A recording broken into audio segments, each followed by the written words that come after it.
What's this? A real challenge? You've finally caught my attention. A fellow exile. One more fool under Zana's sway. Allow me to destroy you before she has a chance to betray you, too. At least, my way will be quick. You slew my friends. You brought ruin to my world. You have invaded my very sanctum. I should be furious, and yet I feel nothing.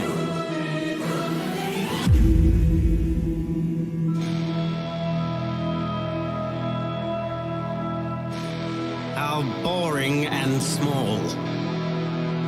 Destroying you is as easy as flicking a pest. Did you really think this would work? I transcended all this long ago. Feel the thrill of the void. Why run? What's the point? Your lives are meaningless. Watch guilty crumble.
But now you will fight on my lands. You assumed I share the same weakness as my fellows. And now you come to me. Is it bravery or foolishness?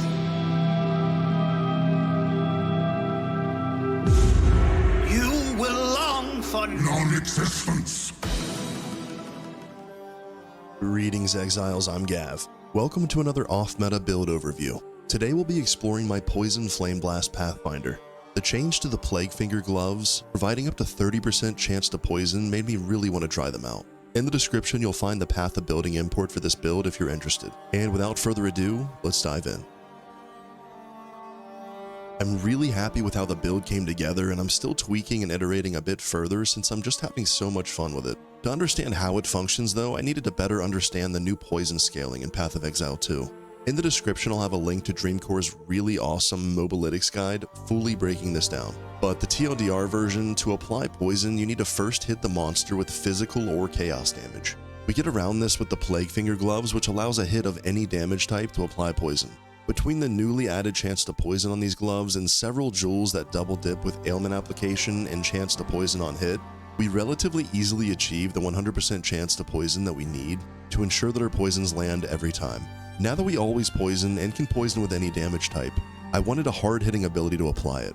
By default, poison is applied at 20% of the magnitude of the hit. Scaling poison is a matter of increasing that magnitude, as well as increasing the duration of the poison, and a third vector of increasing the base stack limit of one poison up as high as you can get it. As a baseline when dealing with poison, the bigger the hit, the larger the poison applied. When thinking about hard-hitting abilities and wanting to stay out of the meta still, I landed once again on Flameblast. I just love this ability. Flameblast gains 200% more damage per stage, up to a maximum of 2000% more damage at its 10-stage limit. High cast speed makes 10 stages easily achievable, and from there it was all about scaling the poison damage and hit as much as I could. Now with a baseline understanding of how poison works, let's take a look at the passive tree, skill gems, and gear, as well as my decision making to reach this point. Alright, so on the tree here I was really just going for as much evasion, energy shield, poison, damage scaling, and everything else that I could get. So let's go over the ascendancy points real quick here. I did get my 4th ascendancy recently. Pretty obvious pathing here towards the poison proliferation with contagious contamination on Pathfinder. And then up to overwhelming toxicity here, which doubles the number of poisons that targets can be affected by at the same time. It does reduce the poison duration, but that's not a huge deal as we're scaling poison duration relatively heavily on the tree, as well as our jewels. Then we went down here to Traveler's Wisdom, getting that extra 6 passive points total. For this branch here is absolutely huge for this build to be able to path towards the monk area and everything else that we want. And then finally, skill speed and running assault here for 30% less movement penalty from using skills while moving, which is really, really nice while using Flame Blast. Like, I can literally just move through the map while I'm casting and release it every time I get to a pack. Really, really good. Alright, so that's the Ascendancy tree. Let's take a quick look at the passive tree here. So we path through all of the evasion nodes that we can, and then we come up here and get all of the poison nodes down here. So lasting toxins, stacking toxins, we want to increase the duration as much as we can. And then with Pathfinder, we really benefit from these +1 nodes because that's essentially +2 for the Pathfinder. Everything is basically multiplied by 2 for the amount of poisons that you can stack on Pathfinder. More evasion here, and then the key to this build I found was basically just getting as many jewel sockets as I could, as each jewel socket's giving us an absolute ton of damage, and it was necessary to reach 100% chance to poison by double dipping on this chance to poison on hit, as well as increased chance to inflict ailments, which does include poison. Then we path down all the way over here to wasting. Basically all of this is good. You're increasing the duration and the magnitude of your ailments, and then the increased damage with hits against enemies affected by ailments, which could be ignite, could be poison, could be any ailment. We get that 30% increased damage with hits, so that's going to increase our Flame Blast damage as well on top. Same thing down here with Exploit. You're increasing the damage with hits against enemies affected by elemental ailments, so that's going to be ignite, which we're always guaranteed to get with our solar orb nearby, and we'll go over that in the skill gem section. I pathed up here for crippling toxins. This entire wheel is good. We're not attacking, obviously. We do have summon raging spirits, which I thought they could maybe benefit from attacking poisoned enemies and getting that maim on hit, but I haven't seen it actually work, so I don't think that that's working. But it's really hard to pass up this 25% increased magnitude, so this entire wheel's worth it. Came up here all the way to low tolerance for even more poison damage. This one's pretty special. It increases the effect of the poison that you inflict on targets that aren't poisoned, so the first poison you apply is going to be absolutely huge. Subterfuge Mask is really good with the helmet that we have. We'll go over that in the gear section and why it's important. I came down here for more evasion and obviously the jewel socket. Still debating on this move here. I might just keep the jewel socket and put these points elsewhere, but we'll see. Then we came over here to the monk area. Monk just has so many good nodes, so branching over here was absolutely worth it. Getting all of this energy shield evasion hybrid wheel, more energy shield evasion over here with mindful awareness, and really all the skill speed and cast speed that we can get. Mana regeneration, move speed, all of it's good. Then we come up here and get even more hybrid evasion and energy shield. This is really good, as well as another jewel socket. This node right here is really, really good for evasion, energy shield hybrid, spectral ward, giving +1 to maximum energy shield per 12 evasion on equipped body armor. So we're not scaling complete evasion on our body armor, we're actually using a hybrid chest piece, which we'll go over in the gear section. Another jewel socket, and to end off, we've got this poison wheel over here, escalating toxins. This just increases the duration by an absolute ton. again helping to mitigate that downside of the 35% duration reduction from Pathfinder. And then I basically just got all of these small nodes that increase duration or magnitude in these wheels. Like down here, more duration, more magnitude. This final wheel over here, as well as another jewel socket with leeching toxins, giving us an absolute ton of magnitude, as well as 2% of life on kill, which isn't a huge deal for us as we have a ton of energy shield, but it is helpful if we are ever down bad. So the tree seems a little bit all over the place, but I really took my time in Path of Building, probably too much time, just pathing around and increasing the efficiency of the tree and movement as much as I could to get as much poison damage as we could. And the results were fantastic. If you have any questions on the passive tree or the Path of Building, definitely leave me a comment and let me know.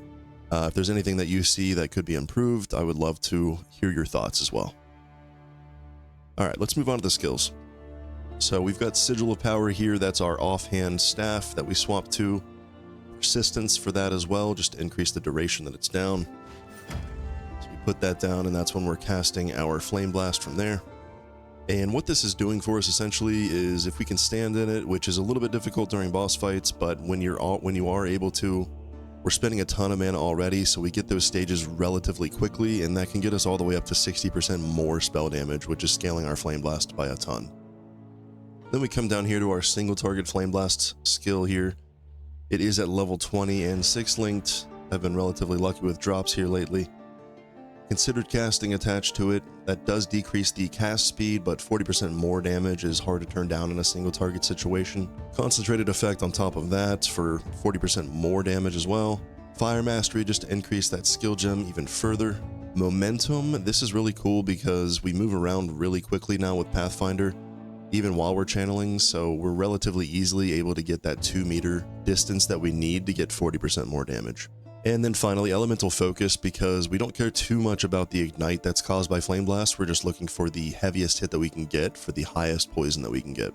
Coming down here to our Clear Flameblast ability, we've got Magnified Effect, just to increase the area. Arcane Tempo for more cast speed, it makes it really smooth. Inspiration, just to cut down on the cost of the skill because it is relatively costly. Mobility support, this is really cool. Again, with Pathfinder, it scales even further. This allows us just to move around even more while we're casting Flameblast and feel relatively safe even though we're channeling. And lastly, Bursting Plague here, just to assist with our clear and that poison proliferation. It kind of scales in tandem with this. As they explode, it poisons, and then that poison gets spread, and you know, it feels really good. Coming down here to Solar Orb, I really only use this in single target situations. It can be used to cast your Flameblast on, which is what we do for single target. And this is really nice as well for safety and mapping. Like you can put your Flameblast through a door and then cast on it and go out of line of sight, which I found really helpful for some scary rooms. But the importance of it is to cause that ignite, which it always does just in proximity.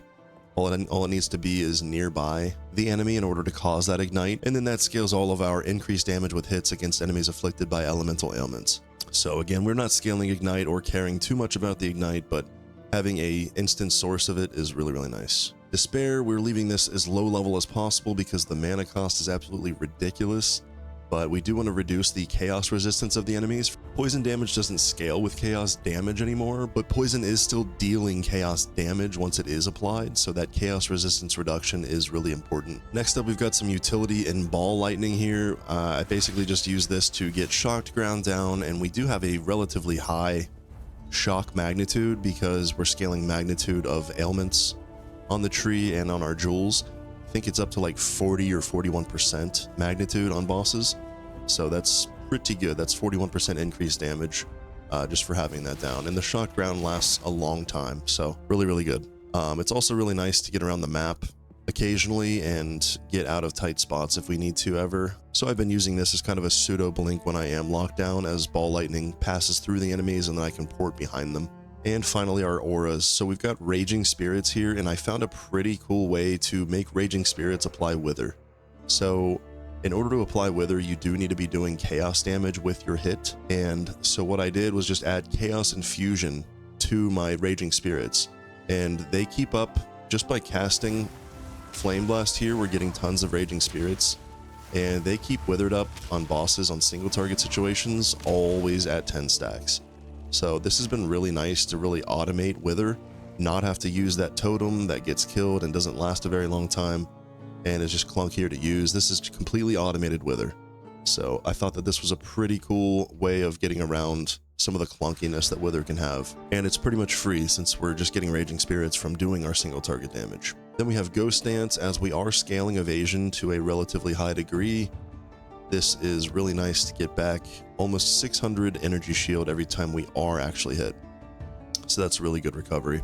And then Grim Feast is just absolutely broken still. So any energy shield build pretty much wants Grim Feast for mapping, as the recovery of energy shield is just absolutely absurd. And the overflow of energy shield is crazy too, nearly doubling your energy shield while mapping.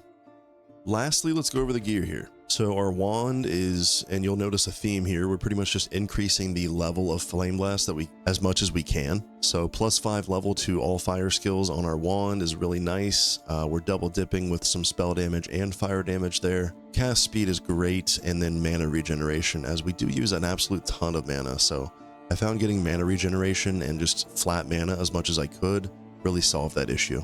Our helmet here is as much energy shield as we can get, as remember that Subterfuge Mask passive node is giving us an absolute ton of evasion just from having an energy shield helmet. Then we are hybrid life energy shield, so we've got a ton of life on there, intelligence, and some resistances. Our focus over here, again, we're getting spell damage and fire damage, level of all spell skills that applies to Flame Blast, some resistance, and a ton of mana regeneration. And this focus does have a lot of energy shield on it as well, which is a huge benefit. Our amulet, we've got some spell damage, energy shield, life, all spell skills, dex, and resistance. This is just a huge amulet, really, really nice for us. A lot of the gear that you see here is literally carried over from my Blood Mage Flameblast build with several improvements and changes as well. But it was hard to find a replacement for this amulet. It's pretty good, even though it's only level 60. The ring here, we're going for more resistance, a bunch of flat mana, life, cast speed, and this bottom node here, gain 32 mana per enemy killed, has been just gigantic for clear. Like we're never low on mana anymore.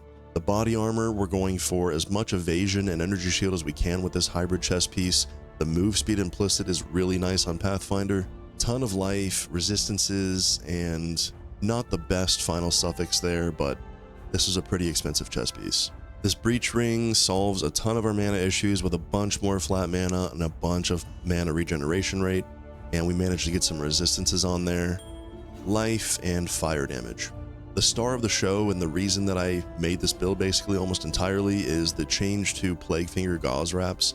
So it's now got that chance to poison on hit, which can go all the way up to 30%. We found these 29% gloves with double socket, and I went for those. But that last line, all damage from hits contributes to poison magnitude, is basically what's allowing us to poison with Flame Blast. So really cool gloves, and I've been meaning to try them. I'm glad that I finally got around to it. Our belt, we're going for charm slots, which is questionable, but I do like having the golden charm and freezing charm on top of my stun charm just for safety and some magic find here. Life, mana, and then I chose to scale strength on my belt because it's hard to fit it in on the tree. This build is relatively strapped for attributes, so you will notice a theme of a lot of intelligence and dex on all of my pieces. Since we are trying to use this hybrid chest piece, which requires a lot of dex, as well as ghost shrouds, it just made it a lot easier to have the dex and int that I need on the tree.